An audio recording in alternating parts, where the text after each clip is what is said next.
Spoken Metal. My name's Coop and welcome to the Spoken Metal Show. This is 11 episodes in now, so I started the ball rolling and I'm kind of doing as many as I can whenever I can. Sometimes they're for good reasons, sometimes they're for bad. This next podcast is for the worst reason of all, when someone passes away. I might just split this into two-parter or do the whole thing, but there's in two sections for this particular podcast.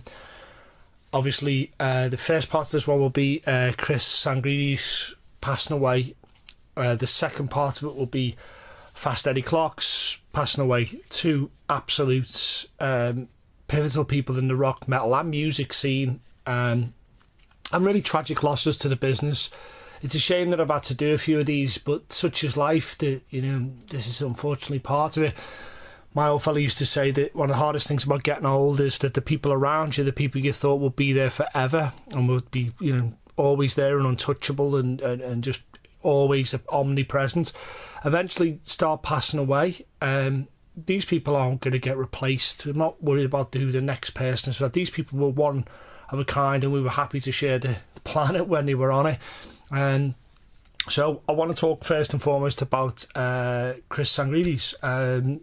61 is really no age for anybody to pass away, but in his lifetime he was an incredible producer, mixer and engineer, and a staunch defender of the faith, defender of metal and rock in every shape and form. And what an incredible body of work he had within his short time that he was on the planet. Producing Priest, Thin Lizzy, Malmsteen, Halloween. Just the list of his people is endless. I mean, for me personally, his work with Judas Priest, being a huge Priest fan, is just unbelievable. He was involved in all manner of them. I mean, one of the first jobs he ever had was on Sad Wings of Destiny. Some people reckon that's the best Judas Priest album of all time. Those people are wrong, but some people reckon that it's one of the best albums they've ever made. And then you go all the way through to, as we'll talk later, about Painkiller and everything that he did with them. It's hugely part of Judas Priest's output. The same with Thin Lizzy. It's kind of just to the side. Him and Gary Moore did some incredible work from, the stuff with Colosseum and stuff, and then going through and working with Phil and what have you. Just incredible bodies of work with those two very important sort of musicals. Acts within there, and that's just fantastic. And you know that if someone that big repeatedly works with someone, they have to be good. They just have to be good. It's as simple as that. It really is. And you think the first time you had to really kind of do any kind of work was on Sad Wings of Destiny. By the way, as your first sort of day in work, it's one of the most seminal metal rock albums of all time. And I strongly urge you to listen to Sad Wings of Destiny as well, naturally. And then, making friends with Gary Moore and I imagine in Lizzy first, and then obviously Colosseum, and then the previous the other projects that Moore was involved at, back on the streets, back to the blues, that type of thing, and you just think, that guy was also going through. Gary Moore went through mutual stages of his career, but he kept going back to Chris, kept working with Chris. What's that tell you? That just tells you this is a guy who's like, what do you want to do next? I'm here for you. I'll do whatever you want. He just totally had the artist at heart. It's obvious that was the case.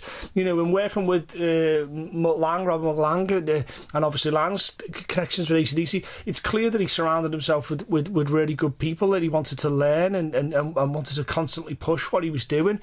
In the 80s was probably his biggest, 80s, 90s was probably his biggest time, Anvil, Thin Lizzy's final album was with Chris, which is an incredible thing to have on your CV. Apparently as well, Lars Ulrich wanted Chris the rumour is, to produce Kill 'Em All. Lord knows what that would have sounded like, just what he would have done with that. And then in the 90s, working with Ozzy and Bruce Dickinson. And then probably producing one of Judas Priest's finest works, Judas Priest's Painkiller, which, if we're honest, it came along, Painkiller, when at the time people not wrote Judas Priest off, but they were a little like, aren't they a bit old for this? Isn't it a bit, ram it down, what are we doing here? They didn't really kind of it was a call to arms. It was a battle hymn, like as they say. It was a cry to arms, and it felt as though he'd come along and they'd all got onto it, and they'd all worked together to just shot in the arm. And Painkiller's just fucking. There isn't an ounce of fat on that album in any way, shape, or form. It's an absolute powerhouse. And then you work with Ozzy and you work with Bruce Dickinson. These are veteran people who know what they want to sound like, know what they want to work at, and are willing to risk stuff by working with this guy and open themselves up and go, listen, what can you do? How can you work with us? And I think it's that key thing that he had the ability to sink into an artist's vibe and an artist's persona and really amplify that. That I think Chris's, most memorable sort of thing will be is that he was someone you went to get better and to work with and to be challenged, and he was a fan. You could tell he was a fan from the offset. You could tell he was a fan. It's totally unmistakable to me. He worked with Jan Hammer and Tom Jones and people outside the industry as well. So he's obviously had a really good credibility, really, just a solid guy that got the job done. One of the most interesting things for me was if you watch the Anvil documentary, Metal on Metal, Anvil, the story of Anvil, which is fabulous, obviously because, of their journey. But that moment where they contacted Chris and they're like, can we record an album? And they've got fuck all money. They're not massive. They're not, some would say it was over for them. Well, that's certainly the way the movies pitched it. Some would say they were has-beens and they kind of were past everything. They weren't, but that was how, that was how a lot of people viewed them. The very beginning of the whole film, they say, like, oh, so some guys it just doesn't work out for. Yeah. I can't remember how much he charged them, but it was fucking nothing. And he said, like, if you can get over here, pay, and he must have been working on very minimal costs. I refuse to believe he got an awful lot of money from that album. Come to basically my house, my recording studio, and we will sit and we'll get it right. And you just think to yourself, he didn't have to do that, do you know what I mean? He clearly just still loved his metal.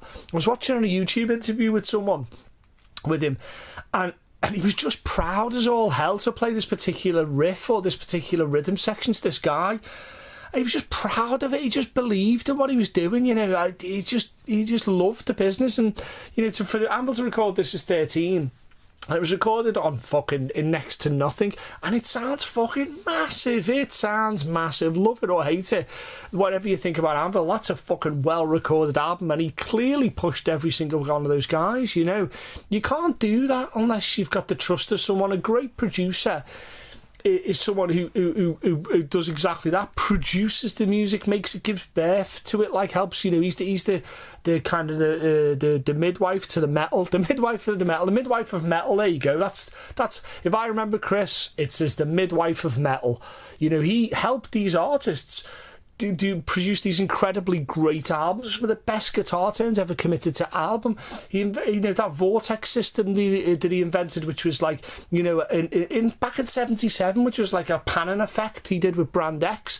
He invented that. Like, he brought all kinds of ideas to the table.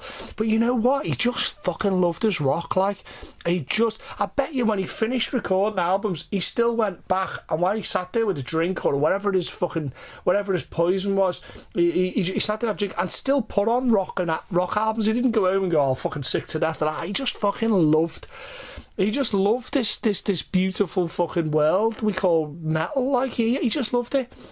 I say love a lot there because it's very clear he did, So how do we celebrate this guy? I mean, how do I sum up this guy's entire career? Well, the three songs I have to pick, some obvious, some probably less obvious.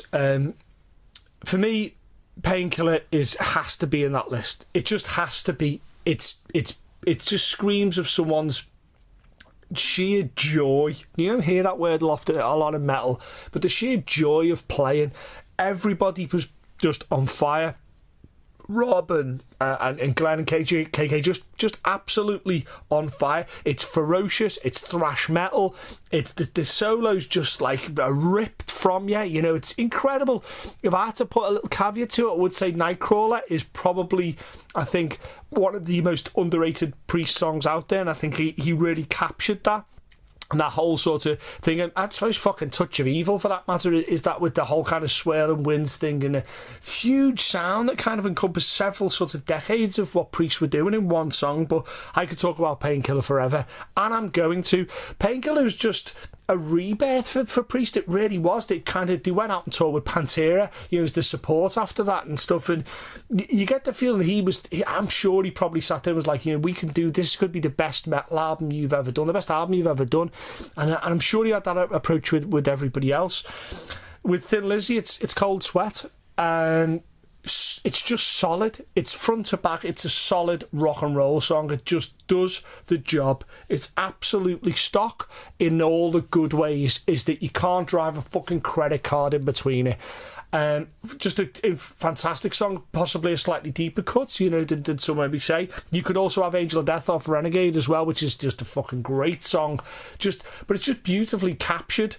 You know what I mean? Just well done. Nothing's overplayed. Everything where it needs to be. Now, I'm not a producer. I'm not a mixer. I'm not even an engineer, so I couldn't tell you what good producer, mixer, and engineering is. I know it sounds good to me, and I'm pretty sure if producers want to chime in as well and tell me why he was so good from a sound point of view, I'd love to hear that. And then what possibly a slightly deeper cut, and not really, no, is Tattooed Millionaire on Bruce's solo album, which is just, once again, it's just a modern rock metal song, which just, Bruce just doing what he wants to do. And Chris just running with him and going, let's go, I'm right behind you, I've got this covered, just let's do this, let's get it done. So certainly check out those three songs and albums that they're on.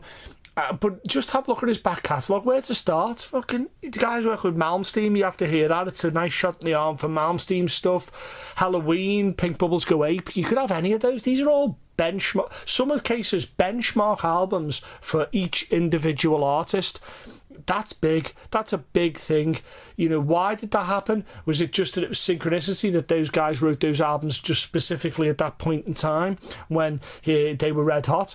I don't think so. I think that it's probably a case of a bit of a mix, that Chris came along and his magic gave birth to beautiful metal albums. Midwife for Metal, there you go. That's good. That's probably doing him a disservice, but Tsangarides, 1956 to 2018, 61, no age at all. A beautiful defender of the faith.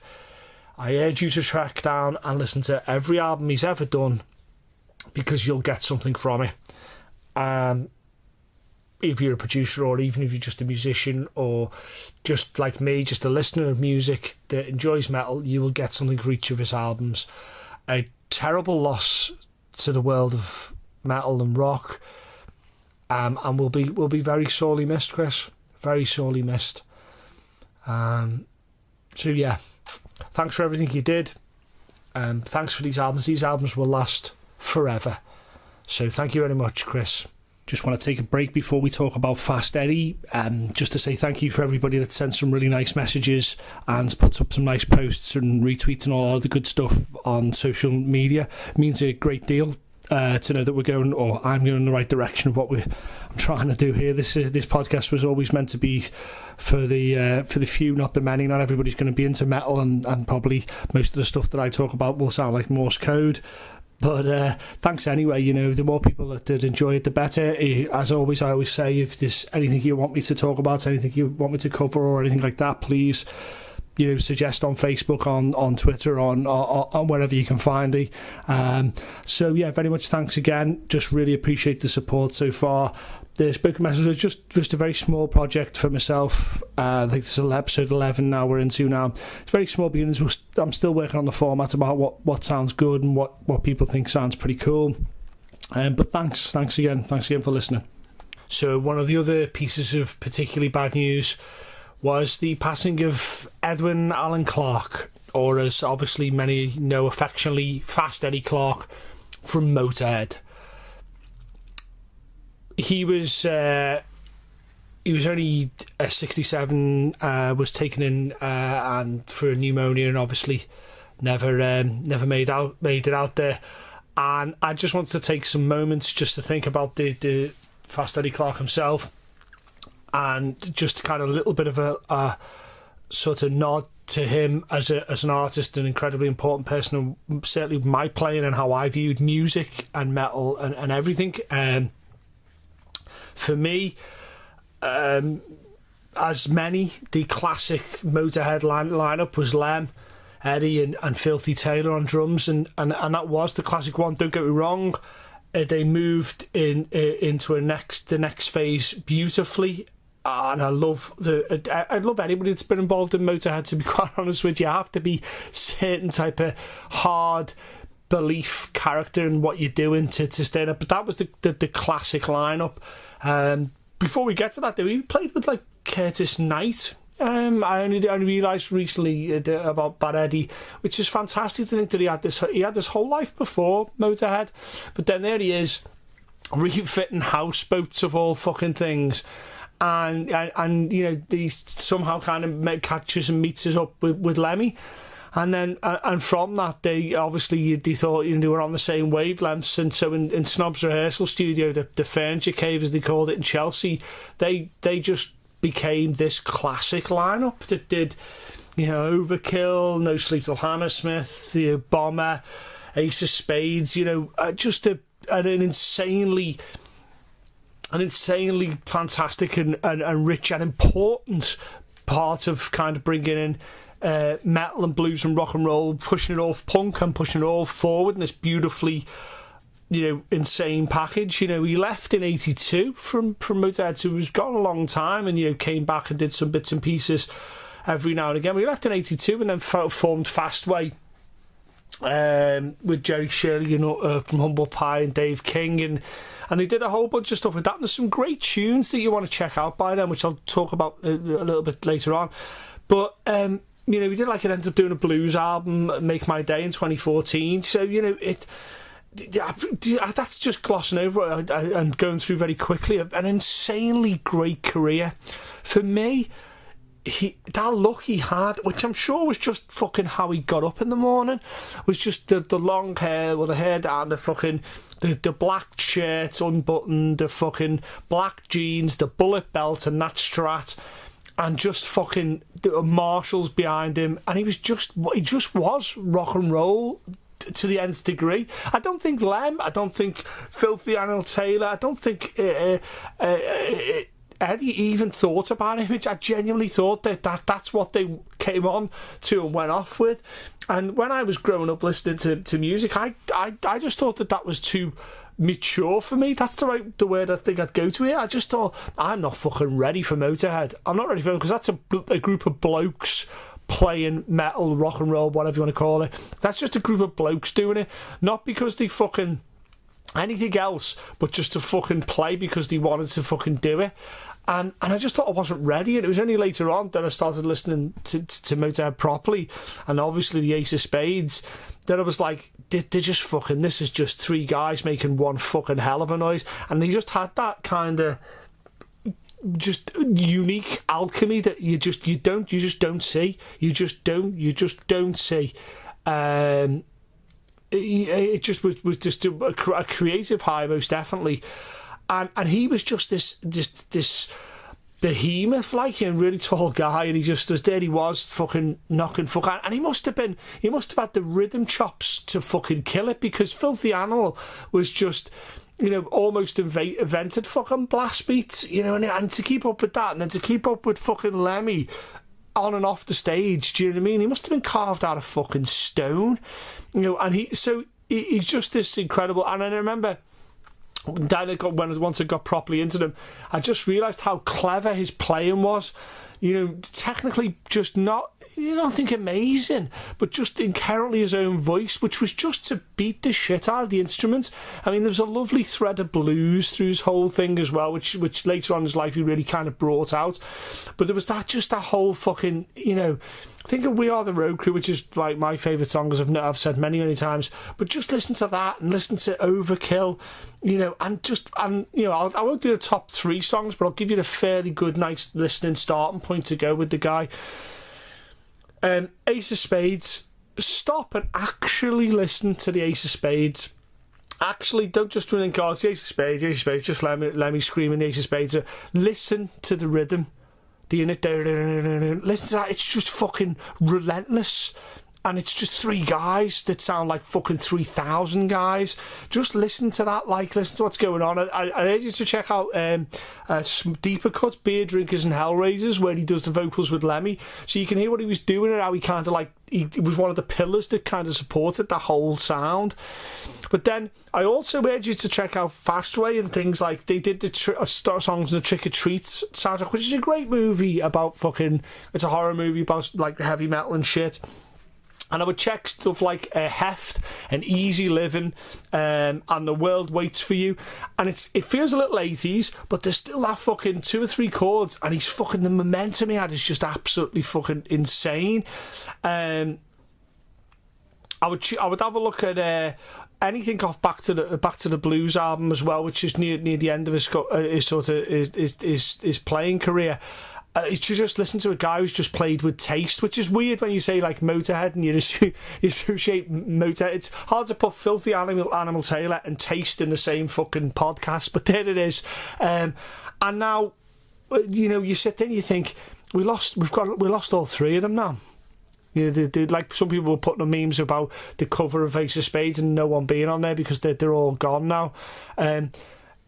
He was one of those guys that, we're not going to see again. We're never going to see the likes of Lem, Taylor and Clarke again. We're never going to see them again. And so you're a kid into punk. Listen to No Sleep Till Hammersmith for just pure naked aggression. You're into your thrash. Listen to Overkill, the middle eight Overkill coming back in and just fucking the pace of the drums. Listen to that. You're into metal. Well, fucking listen to Ace of Spades because it's just metal. End of story. Listen to anything by them, and it was the beginnings of that sort of. You didn't have to be able to necessarily be amazing to play, but you just had to play with fucking heart and soul, and that's what Fast Eddie Clarke did. He just played the shit out of that Stratocaster. So I suggest checking a whole bunch of songs out there, not just the Motorhead stuff. Go beyond it and have a little bit of a look, because he had one great fucking sound and great rhythm to his playing, and he isn't around anymore, but he's left some unbelievable songs and an unbelievable legacy that will never ever be replaced. Edward Allen Clarke, Fast Eddie Clarke, thank you for your service, my friend. So I was going to finish up after the Fast Eddie stuff and leave it there, but there was a thing announced about Slayer, so I'm just going to talk about that in a second.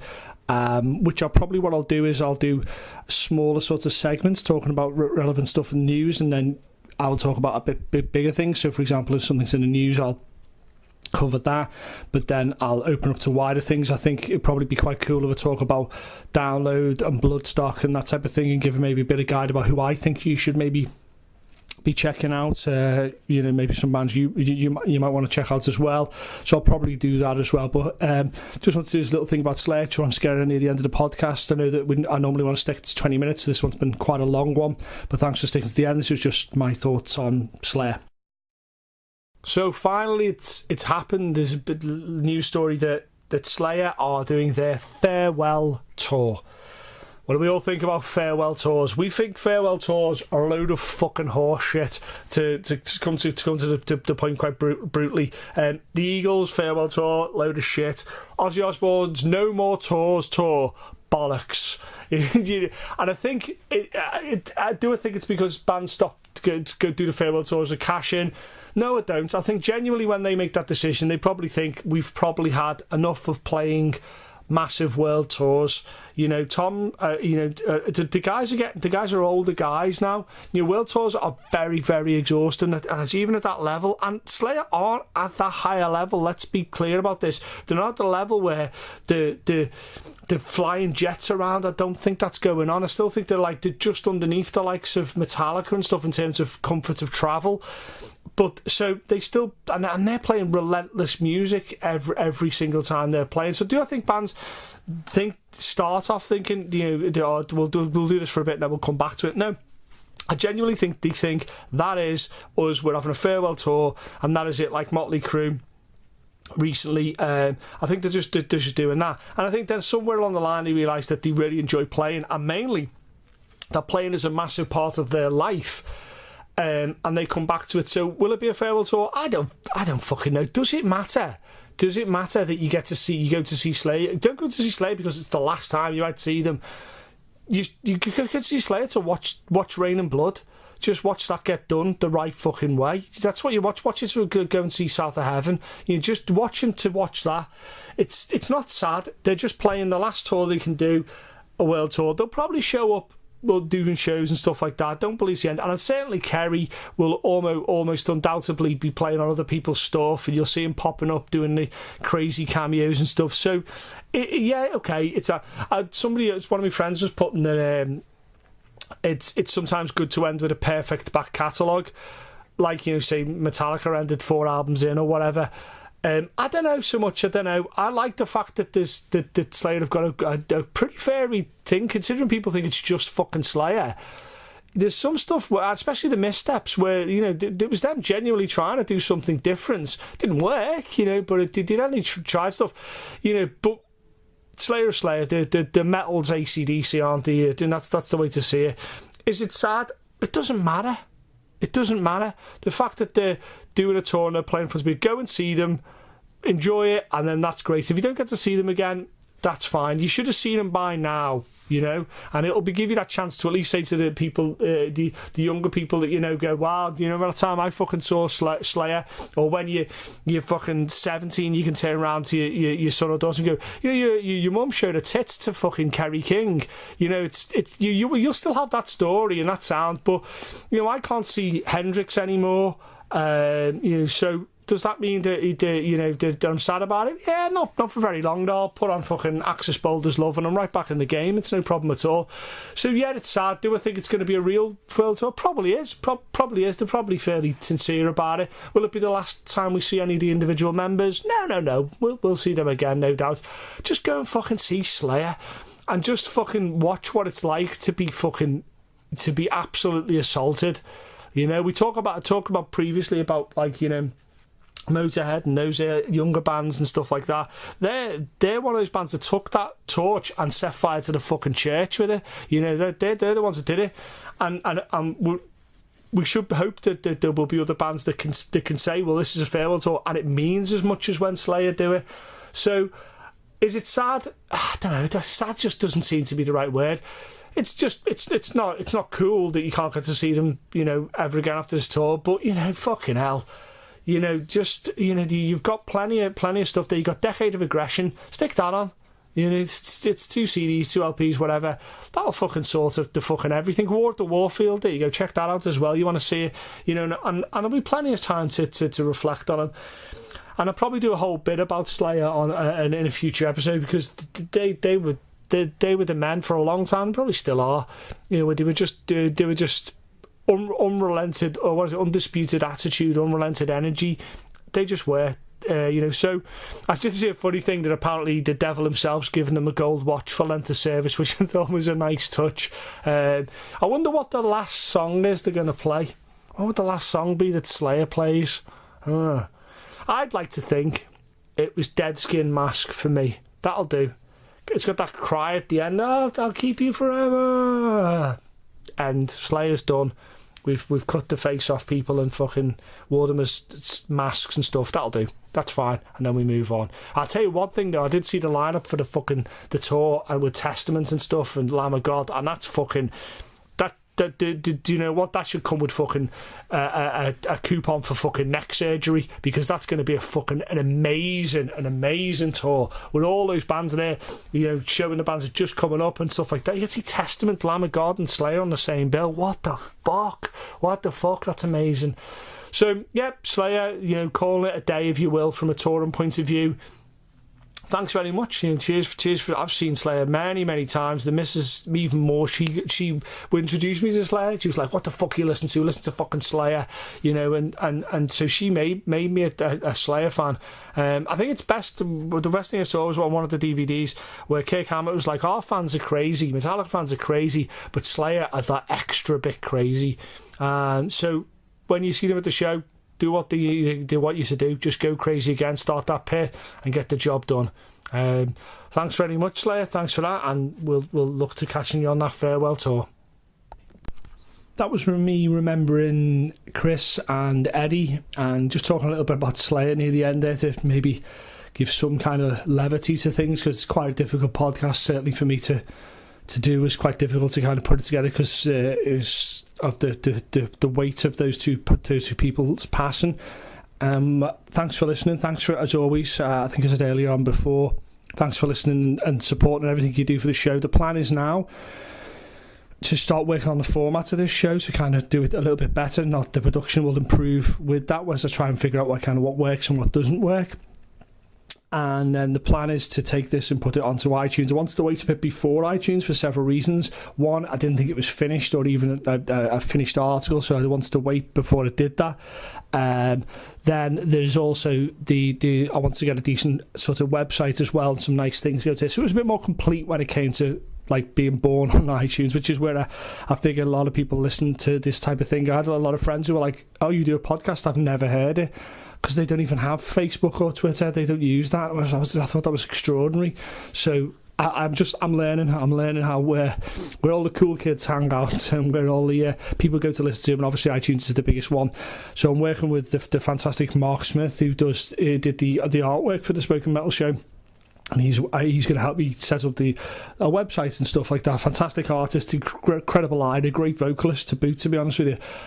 And so very soon we're going to get the website up. The website will open them the connections so we can do the iTunes thing, and the iTunes will be a little bit easier to get through things and have a look at things, and then I can start getting sort of more of a calendar of when I release stuff, maybe at the beginning of the week, maybe midway through the end of the week, whatever, so it gets a bit more regularity. So that's the plan. But thanks for sticking with us. Some really nice messages from some really nice people about what I'm doing here. It's really nice that people find it interesting, funny even, dare I say. But it's nice that, if you listen to this while you're in work, or you listen to this in a car, or you listen to this in the bath, I don't care, wherever, and it gives you a little bit of a break from life's really, really tough. And so if you get a moment where you just listen to some guy talking nonsense about metal and it makes you smile, it makes you fucking go crazy and go, what the fuck, the guy doesn't know anything about metal, then that's cool. It just gives you a break from the world, and that's nothing but a good thing, and then you can get up for work or whatever you need to do the next day, or in that morning go, okay, you know what, it could be worse. I could sound like Coop, so it could be worse. Thanks for listening. Thanks again, and I'll see you on the next one, guys.